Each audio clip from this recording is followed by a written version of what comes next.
이며 예배드릴 때 말씀을 통해 하나님 말씀을 더 하나님의 마음을 더 깨닫게 하시고 알아가게 하시고 하나님 홀로 영광 받아 주옵소서. 특별히 이 시간 귀한 손길로 헌금 드린 분들 계십니다. 해외 선교 헌금, 또 건축 헌금, 선교 헌금, 하나님이 헌금이 하나님 나라 가운데 귀히 사용될 수 있도록 인도하여 주시고 드린 손길 가운데 축복해 주시고 함께하여 주옵소서. 감사하며 예수님의 이름으로 기도합니다. 아멘. 우리 옆 사람과 인사하겠습니다. 예수님의 이름으로 사랑합니다. 네, 감사합니다. 오늘 에베소서 6장 23절에서 24절까지의 말씀을 가지고 하나님의 은혜라는 제목으로 말씀을 전하고자 합니다. 오늘은 어버이 주일입니다. 이 땅에 부모님이라는 이름으로 살아가는 어머니 그리고 아버지의 그 은혜와 사랑에 대해서 묵상하시는 시간들, 기도하는 시간들이 되시면 좋겠습니다. 가정의 달 5월을 맞아 저에게는요 한 가지 고민이 있었습니다. 가정의 달, 이 5월 어떤 말씀을 전하면 좋을까? 그래서 마음속으로 기도했습니다. 주님, 어떤 말씀을 전하면 좋을까요? 그렇게 기도하고 있던 중에 그동안 저에게 주님께서 주셨던 은혜들이 하나 둘씩 떠오르기 시작했습니다. 주님께서 저의 아버지 그리고 저의 가정의 아버지가 되어주셔서 주셨던 그 은혜들, 그때 무릎을 탁 치면서요, 그래 맞아, 은혜, 그 하나님 아버지의 은혜에 대해서 말씀을 전하자라는 마음이 제 안에 들었습니다. 여러분, 그리고 저에게는 기도 제목이 하나 있는데요, 그것은요, 아버지께서 우리 온누리교회 성모님들의 아버지가 되어주세요라는 기도 제목입니다. 아버지가 되어주셔서 각 가정이 경험하고 있는 관계와 갈등 그리고 각 가정의 아픔의 상황에서 평안을 주시기를 소망합니다. 주님이 우리 각 가정의 아버지가 되어주셔서 이러한 상황 가운데 참된 위로가 되면 좋겠다라는 기도가 참 많이 되어졌습니다. 그래서 저는 오후 예배 시간을 통해서요, 이 하나님 아버지 은혜, 이 하나님의 은혜에 대해서 또 4번에 걸쳐서 시리즈로 말씀을 전하려고 합니다. 요즘 제가 참 시리즈를 좋아하는 것 같습니다. 여러분, 수요 예배는 광야 시리즈로 여러분들을 만나고 있고요, 금요 기도회 때는 내 안에 사는 이 예수 그리스도라는 제목으로 여러분들을 만나고 있습니다. 앞으로 오후 예배 때는요, 이 하나님의 은혜에 대해서 여러분들과 함께 나누고 하나님의 마음을 좀 살펴보는 시간이 되었으면 좋겠습니다. 오늘은 그 첫 시간으로요, 바로 하나님의 은혜입니다. 제가 이 은혜라는 단어를 꺼내자마자 얼마나 은혜를 받으셨는지요, 저 뒤쪽에 벌써 주무시는 분이 계십니다. 은혜죠. 맞습니다. 여러분, 에베소서는요, 은혜로 시작해서 은혜로 끝이 납니다. 에베소서 1장 1, 2절을 다 같이 한번 읽어 보겠습니다. 에베소서 1장 1, 2절 말씀을 다 같이 한번 읽어 보겠습니다. 하나님의 뜻으로 말미암아 그리스도 예수의 사도된 바울은 에베소에 있는 성도들과 그리스도 예수 안에 있는 진실한 자들에게 편지하노니, 하나님 우리 아버지와 주 예수 그리스도로부터 은혜와 평강이 너희에게 있을지어다. 은혜와 평강이 너희에게 있을지어다로 시작합니다. 자, 그리고요, 오늘 함께 읽었던 6장 24절 말씀으로 가보겠습니다. 다 같이 한번 에베소서 6장 24절 말씀을 읽어보겠습니다. 우리 주 예수 그리스도를 변함없이 사랑하는 모든 자에게 은혜가 있을지어다. 아멘. 여러분, 에베소서뿐만 아니라 이 바울 서신은요, 다 은혜로 시작합니다. 은혜와 평강, 은혜로 시작을 하고요, 그 은혜로 마칩니다. 바울은 만나는 사람마다 이런 고백을 했습니다. 하나님의 은혜와 평강이 함께 하시기를 바랍니다. 하나님의 은혜와 평강이 함께 하시기를 바랍니다. 이런 고백을 했죠. 우리 그런 의미에서 이렇게 축복했으면 좋겠습니다. 옆 사람에게요, 주님의 은혜가 당신과 함께 하기를 소망합니다. 주님의 은혜가 당신과 함께 하기를 소망합니다. 아멘.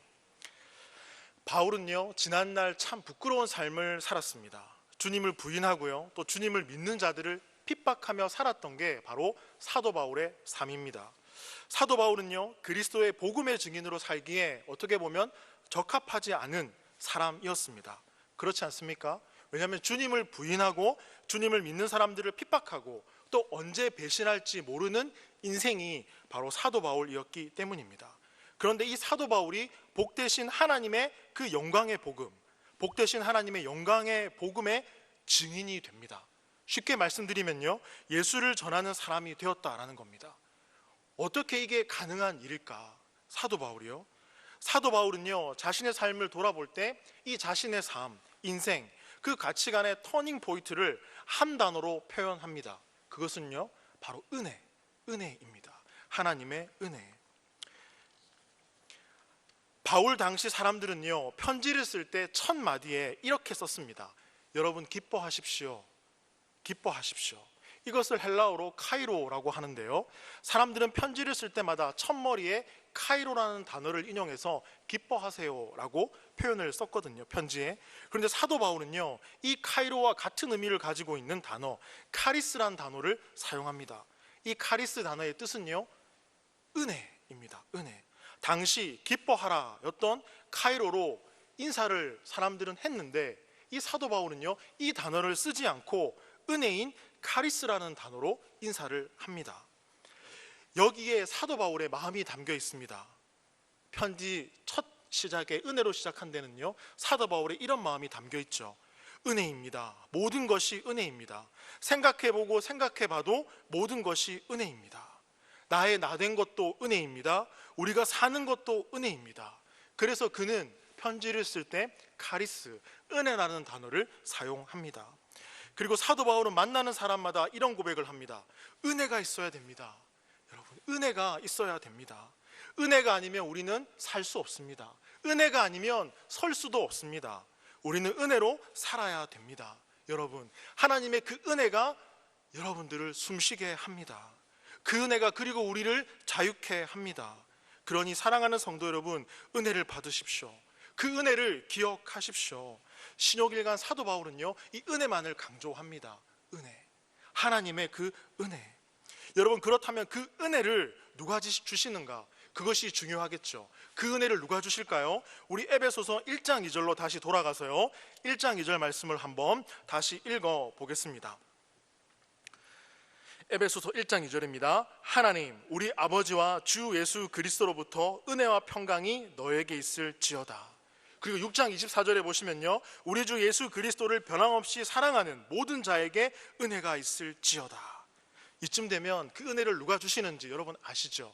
그렇습니다. 그런데요, 물론 이 은혜를 하나님의 은혜, 주님의 은혜라고도 표현도 하지만 우리가 살아가는 가운데 경험하는 은혜들이 있습니다. 부모님의 은혜도 있고요, 스승의 은혜도 있고요, 도움을 받는 누군가의 은혜도 있습니다. 우리가 살아가면서 기본적으로 주님의 은혜보다 사람들을 통한 은혜를 많이 구한다는 사실을 우리는 발견하게 됩니다. 여러분, 고민이 가장 되어질 때 기도하십니까? 아니면 수화기를 드셔서 누군가에게 전화를 하십니까? 맞죠? 그런데요, 믿었던 대상, 그 사람은요, 언제나 배신할 수 있죠. 그리고 언제나 거절할 수 있습니다. 거절을 당할 때 상처를 입죠. 근데 그 상처를 받았음에도 불구하고요, 어리석은 사람은요, 시간이 지나면 다 까먹고 또 사람을 찾아가 구하고 구합니다. 또 구하고 구하죠. 어찌 보면 이렇게 하나님을 인식하지 못하고 살아가는 게 우리 삶이지 않을까라는 생각이 들기도 합니다. 그러고 보면 사람들끼리 주고받는 이 은혜는요, 참 계산적이고 조건적입니다. 계산적이고 조건적이다. 여러분 동의하십니까? 그렇죠. 뭔가 남는 게 없으면 그 사람을 찾을 이유가 없죠.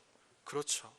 은혜를 받은 것 같은데 그렇게 뭔가 이렇게 채우고 난 그런 은혜들, 응답들은요, 여전히 마음속에 불안과 두려움, 우리에게 갈증을 느끼게 합니다. 그러나 이 메마른 영혼에, 이 갈급한 영혼에 만족과 참 평안을 주시는 은혜가 있으니 그 은혜는 무엇일까요? 조건 없이 계산하지 않고 주시는 은혜. 따라하겠습니다. 주님의 은혜. 주님의 은혜. 맞습니다, 여러분.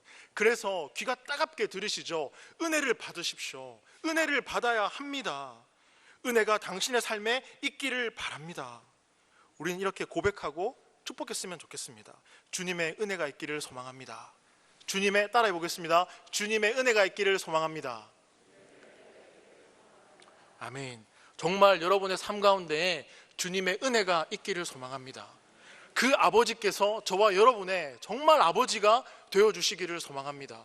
그 아버지가 주시는 하나님의 그 은혜를 이 땅 가운데서 누리고 살아가기를 소망합니다. 여러분, 고린도전서 15장 10절에 보시면 사도 바울이요 이렇게 고백합니다.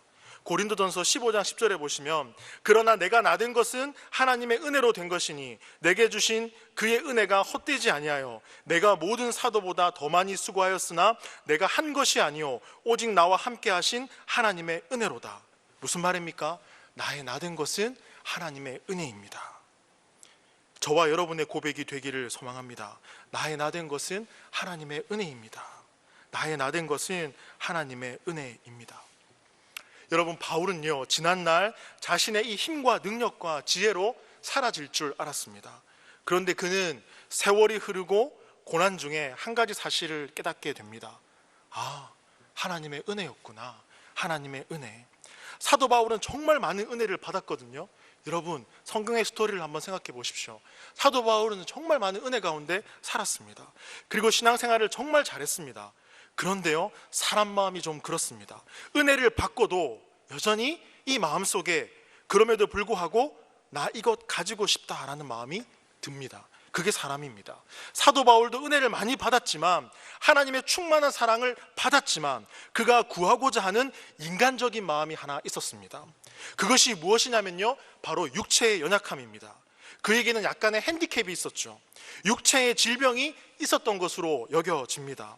그는 자신의 병, 인간적인 문제를 두고 해결해 주시기를 하나님 앞에 여러 번 구합니다. 그런데 그 기도하는 바울에게 주님은요 이렇게 말씀하시죠. 고린도후서 12장 9절에서 10절 말씀입니다. 은혜를 구하는 사도 바울에게 주님이 이렇게 말씀하십니다. 나에게 이르시기를 내 은혜가 내게 족하도다. 이는 내 능력이 약한 데서 온전하여 짐이라 하신지라. 그러므로 도리어 크게 기뻐함으로 나의 여러 약한 것들에 대하여 자랑하리니 이는 그리스도의 능력이 내게 머물게 하려 함이라. 그러므로 내가 그리스도를 위하여 약한 것들과 능력과 궁핍과 박해와 공고를 기뻐하노니 이는 내가 약한 그때의 강함이니라. 여러분, 우리가 신앙생활 하면서요 신앙이 어린아이와 같을 때에는요 무엇이 은혜인지 모릅니다. 그냥 어린아이처럼 주세요라고 합니다. 사탕 주세요. 과자도 좀 주시고요. 저희 딸이 치즈 좋아하거든요. 아빠 치즈 그거만 주고 달라고 합니다. 용돈 올려주세요. 근데 신앙생활 하면서요 은혜 받고 사랑 받고 있는데도 불구하고 우리는 여전히 말씀처럼요 육신의 정욕, 안목의 정욕, 이생의 자랑을 우리는 구하고 찾고 있습니다. 하나님이 이미 넘치는 은혜를 우리 삶 가운데 주셨음에도 불구하고요 뭐가 은혜인지 모르는 겁니다. 그래서 하나님께 주세요라고 구하는 게 우리의 신앙의 모습이지 않을까 생각되어집니다.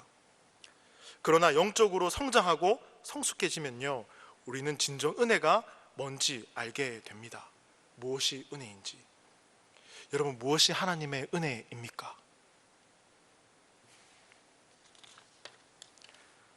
사도 바울은 은혜를 이미 받았지만요 그가 구한 은혜가 있었습니다. 하나님, 이러한 은혜를 좀 주세요. 사도 바울이 구했던 간절한 그 은혜는 무엇입니까? 내 육신의 질병, 내 이 육신의 문제 좀 주님 해결해 주세요. 내 병을 낫게 해주세요. 하나님, 이 기도를 좀 들어주세요. 이미 충만한 은혜를 받았지만 그는 여전히 하나님과 씨름하죠. 이 문제를 좀 해결해 주세요. 그런데 주님이 그렇게 기도하는 바울에게 뭐라고 하십니까? 이미 받았다. 이미 은혜가 충만하다. 그 말씀을 하십니다. 여러분, 사도 바울 입장에서 그 말씀을 듣고 얼마나 당황했겠습니까? 실망스러운 일이죠. 아니, 하나님, 제가 큰 것을 바라는 것도 아니고 이 육체의 문제 이것 하나 해결해 달라고 하는데 이것만 해결해 주시면 제가 건강하게 복음을 잘 전할 수 있는데 이 건강한 육체로 주님의 일을 하려고 하는데 그것도 안 됩니까? 다른 사람들은 이런 은혜 저런 은혜도 다 주시면서 쉽게 은혜를 주시면서 내가 주님을 위해 목숨을 바치고자 하는데 왜 이것은 안 해주십니까? 그가 하소연하지 않았을까요? 그런데 사도 바울은요 주님과의 그런 대화 속에서 자신의 병, 육체의 그 연약함이 놀라운 은혜라는 사실을 깨닫게 됩니다. 왜냐하면 주님이 이런 말씀을 하시거든요. 너의 약함을 통해서 나의 능력을 드러내겠다. 약할 때 곧 강함이라. 이 말씀이 사도 바울을 가슴 뛰게 합니다. 이 말씀을 통해서 사도 바울은 하나님의 은혜가 무엇인지를 비로소 깨닫게 됩니다. 여러분, 너의 약함을 통해 나의 능력을 드러내겠다. 약할 때 곧 강함이라. 주님, 저는 우리들의 입술의 이 고백처럼 살아가지 못합니다. 연약하고 부족합니다. 그때 일하시는 그 주님을 정말 목격하시고 경험하는 저와 여러분의 인생이 되기를 소망합니다.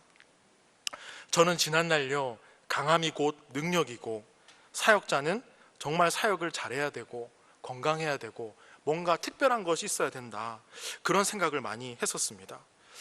그런 생각 가운데 있어서 그런지 제가 설교한 예수 그리스도 이 4편의 설교를 보시면요, 저의 연약함을 고스란히 담고 있습니다.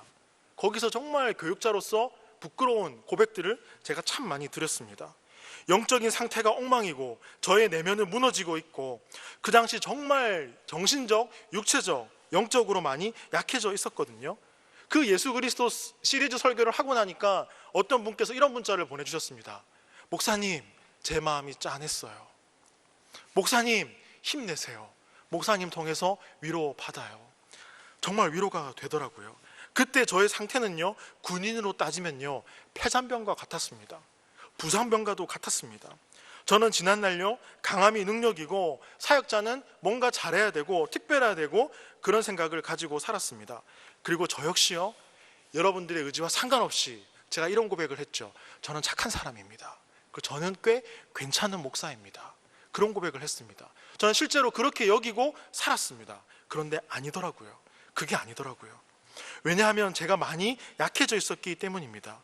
영적인 상태가 엉망이 되어지고 저의 내면도 무너지고 그런 상황 가운데 제가 살아가고 있음에도 불구하고 하나님은 그 시간 연약한 저를 사용하시더라고요. 할 수 없다고, 또 할 수 없을 것 같다고 고백하고 생각했는데 마음이 깨어지고 부서지고 이 마음도 추스르지 못하고 설교는 해야 되니까 원고를 쓰고 단상에 올라가서 말씀을 전하지만 마음이 너무 부끄러웠습니다. 그런데 그런 저를 통하여서 사랑부 지체들을 위로하게 하고 또 함께 예배하는 우리 성모님들을 또 위로하게 하시더라고요. 아, 하나님이 내가 연약할 때 나를 쓰시구나, 그거를 저는 경험할 수가 있었습니다. 여러분, 사도 바울은요, 감옥 속에 있습니다. 사도 바울은 때로는 고통 속에 있었고요, 고난 중에도 핍박 중에도 그가 한 것이 있습니다. 그는요, 복음을 전합니다. 복음을. 그런데 놀라운 것은요, 약한 가운데 있는, 깨어질 것 같고 연약한 가운데 있는 이 사도 바울을 통해서요, 복음의 역사가 일어난다는 사실입니다. 감옥에 있는데도 복음은 흘러가고요, 위로의 역사가 일어납니다. 사도 바울은 자신의 연약함과 인간적으로 경험하는 그 한계 속에서 하나님의 일하심을 목격하게 됩니다.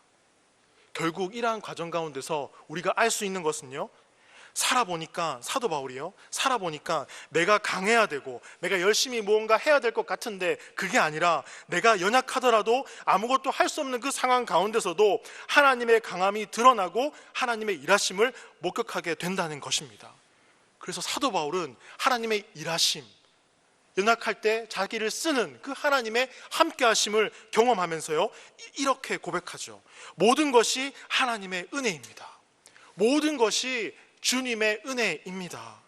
이 말에 담긴 의미는요, 하나님이 하셨습니다, 아니요, 하나님이 하나님만이 하십니다라고 고백하는 그의 마음이 담겨 있습니다. 여러분, 하나님만이 하십니다. 열정이 있고 젊을 때는요, 내 힘과 능력으로 뭔가 다 할 수 있다고 생각합니다. 그 대표적인 사람이 누구입니까? 저는 성경의 인물 중에 모세라고 생각합니다. 젊었을 때 패기가 있고 열정이 있죠. 뭔가 하나님의 나라와 의와 영광을 위해서 해보겠다는 그 열정이 있는 사람이 모세였습니다. 그런데 일이 꼬이게 되죠. 하나님은 물론 모세를 부르셨지만요, 이 젊은 모세, 40대의 모세가 아닌 80대의 모세를 부르십니다. 여러분, 힘이 없고 아무것도 할 수 없고 죽음을 앞에 둔 노장 모세를 부르십니다. 패기가 있고 열정이 있었던, 가능성이 있었던 젊은 모세를 부르지 않고 80대의 노장 모세를 부르시는 하나님, 저는 이 대목에서 이것이 하나님의 은혜라고 생각이 되어졌습니다.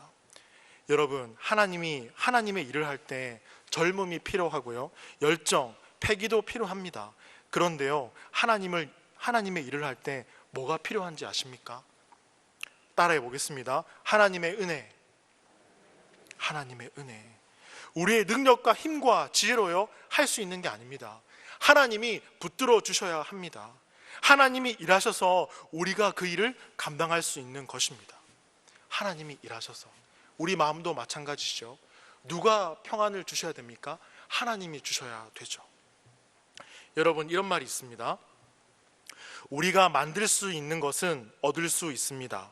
그러나 우리가 얻을 수 없는 것은 하나님이 주시는 것입니다. 들어보셨습니까? 우리가 만들 수 있는 것은 얻을 수 있습니다. 그러나 우리가 얻을 수 없는 것은 하나님이 주시는 것입니다. 누가 한 말일까요? 제가 한 말입니다. 이 문장을 만들고 가슴이 뛰었습니다. 와, 어떻게 이런 표현을 할 수 있을까? 야, 하나님. 우리의 마음이 그렇습니다. 마음의 그 평안. 여러분, 정말 내 마음이 평안한 것 같은데요, 때로는 누군가의 한마디에, 말 한마디에, 누군가의 그 말 한마디가 내 마음속에 던져지면요, 내 마음이 요동치고 폭풍이 일어나죠. 견딜 수 없고 주체할 수가 없습니다. 또 누군가의 말 한마디 때문에, 표정 때문에, 그 사람의 제스처 때문에 우리는요, 낙심이 찾아오고 절망이 찾아오고, 저분이 왜 나한테 저럴까, 그런 생각이 듭니다. 여러분, 실제로요, 코로나 때문에 1층에서 안내를 섰을 때 상처를 많이 받았습니다. 저는 계속 인사를 하는데 왜 그분은 인사를 안 받아주시지? 그래서 오기로 인사했습니다. 안녕하세요? 안녕하세요? 안녕하세요? 안녕하세요? 그냥 가시더라고요. 와, 저분은 뭔가 아침에 근심 어린 마음으로 교회에 오셨을까? 그렇게 생각을 하고 말았죠. 다음 주에 오시면 더 인사해야 되겠다. 똑같이 그렇게 가시더라고요. 핸드폰 보고 들어오신 어떤 성도님은 보고 들어오시길래 교적을 이제 보시는 것 같다, 그래 생각하고 안녕하세요 집사님 했더니 저를 한번 보고 다시 핸드폰을 보시는 거예요. 안녕하세요 집사님, 저를 쳐다보지도 않고 띡 찍고 가시는 거예요. 저분도 뭔가 어려운 일이 있었겠지. 이렇게 그런 분들이 계속 생기다 보니까 주보를 드려도 아무 없이 그냥 휙 받아가시고 그냥 그러시니까 그런 마음이 참 많이 제 안에 낙심이 되어졌습니다. 그래서 제 안에 이런 생각이 들었습니다. 눈에는 눈, 이에는 이. 나도 인사하지 않을 거야. 들어오시더라고요. 저를 쳐다보시더라고요. 인사 안 하시더라고요. 저도 안 했습니다. 농담입니다. 인사했습니다. 네, 들어오시더라고요. 안녕하세요 집사님, 인사했습니다. 그렇게 안내를 서다 보면요, 그래, 무언가 일이 있겠지 라고 생각하지 않으면 우리 안에 낙심이 찾아오더라고요. 표정 때문에, 제스처 때문에. 여러분, 그렇기 때문에요, 사도 바울은요, 여러분의 마음을 주관할 수 있습니까? 여러분의 생각을 또 주관할 수 있습니까? 여러분의 생각과 마음에 주시는 평안, 또 하나님의 은혜가 필요합니다 라고 고백합니다. 그래서 그는요, 늘 입버릇처럼 이런 고백을 하고 다녔습니다. 은혜와 평강, 은혜와 평강. 그 은혜와 평강이 그 안에 가득하기를 소망합니다. 결국 우리는요, 하나님의 은혜로 살아야 됩니다. 그리고 이 하나님의 은혜가 있을 때 그 마음에 비로소 평강이 있습니다. 그래서 바울은 이렇게 고백하죠. 은혜와 평강, 은혜와 평강. 정말 멋지지 않습니까? 하나님의 그 은혜가 있을 때 그 가운데 평강이 있죠. 그래서 우리 이 시간 이렇게 한번 고백해 보겠습니다. 하나님의 은혜와 평강이 당신의 삶 가운데 가득하기를 원합니다. 좀 길지만요. 자, 하나님의 은혜와 평강이 당신의 삶 가운데 가득하기를 원합니다. 지난 시간 제가 파이팅 대신에 임마누엘 이렇게 응원하시고요, 이제 하나 더 생겼습니다. 은혜와 평강. 은혜와 평강이 우리 권사님의, 장로님의, 집사님의, 성도님의 세 가족의 삶에 있기를 소망합니다 라고 이렇게 인사하고 나누는 저희 온누리교회 성도님들이 되기를 소망해 봅니다. 정말 하나님의 은혜와 평강이 저와 여러분의 삶 가운데 가득하기를 소망합니다. 정말 감사한 것은요, 저희 교구의 한 집사님께서 이런 문자를 보내주셨습니다. 부모님과의 관계가 참 안 좋으셨거든요. 문자를 통해서 목사님, 부모님과 화해하고 사랑한다는 그런 시간을 가졌습니다. 가정의 달이기에 더 그 의미가 다가옵니다. 그리고 얼마나 그 집사님이 어머니를 위해 기도했겠습니까? 그렇죠. 그런 정말 은혜와 평강이 우리 삶에 있기를 소망합니다. 제가 지난날 전도사 시절에 청년 대학부를 맡았을 때가 있었습니다. 코람데오라는 청년부였고요. 그때 조현민이라는 형제가 있었습니다. 이 형제는 뉴질랜드에서 유학을 하던 형제였고요. 경제학을 전공하던 형제였습니다. 그 먼 곳에서 저를 이제 만나보지도 못했지만 메일을 통해서 이렇게 질문들이 막 오더라고요. 이제 군복무를 해야 되는데 가야 될지 말아야 될지 이런 고민부터 시작해서 신앙의 고민도 나누고요. 그러면서 한국에 다시 오게 되어졌습니다. 서면에 가면요, 태화백화점이 그 당시 있었거든요. 그 뒤에서 라면집에서 이 라면을 먹으면서 서로 처음 인사하고 만나서 신앙도 나누고 또 믿음도 나누고 이 청년의 고민도 함께 듣는 시간이 있었습니다. 그리고 그 청년은 이제 군입대를 위해서 군대에 입대하게 되었거든요. 축복해주고요. 휴가 나오면 우리 얼굴 한번 보고 인사하고 잘 지냈으면 좋겠다. 그런데 이제 상병이 되었을 때 이 친구가 이 군대에서 쓰러졌다는 소식을 듣게 되었습니다. 무슨 일일까? 수도병원으로 이송이 되었더라고요. 아니나 다를까 아버지께로부터 이야기를 들었는데요, 이 뇌 종양으로 쓰러졌습니다. 그런데 이제 군병원에 대한 불신이 그 당시에는 좀 있었습니다. 그래서 분당에 있는 차 병원으로 이송이 되어서 그곳에서 이 명의라는 분을 또 만나게 되고 수술을 하게 되었습니다. 그 수술 전에 참 밝은 모습으로, 학교가 서울에 있었거든요. 거기는 분당에 있었고 지하철을 타고 가면 만날 수 있으니까 기도해 주고요. 그렇게 수술이 잘 되고 또 퇴원을 하고 또 만났습니다.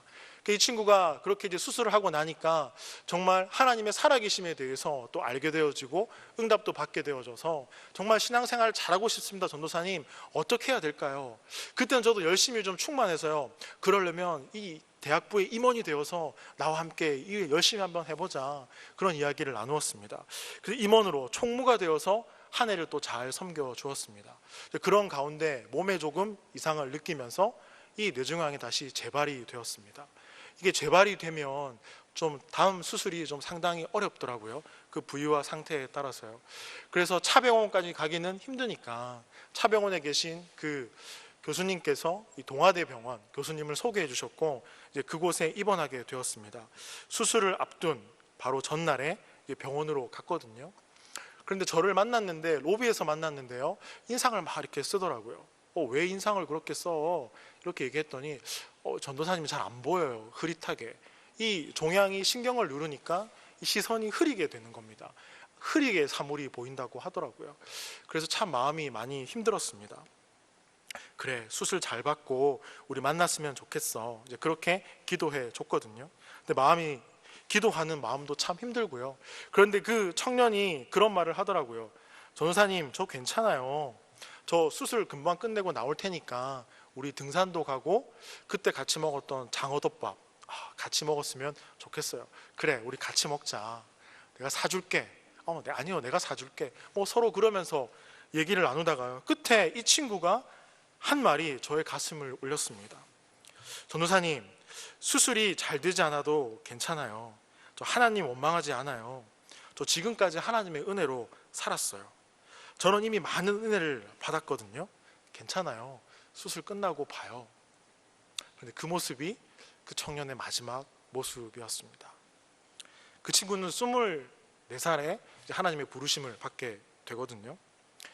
저는 말씀을 준비하면서 이 동아대 병원 로비에서 이 하나님의 은혜를 말했던 형제의 모습이 떠올랐습니다.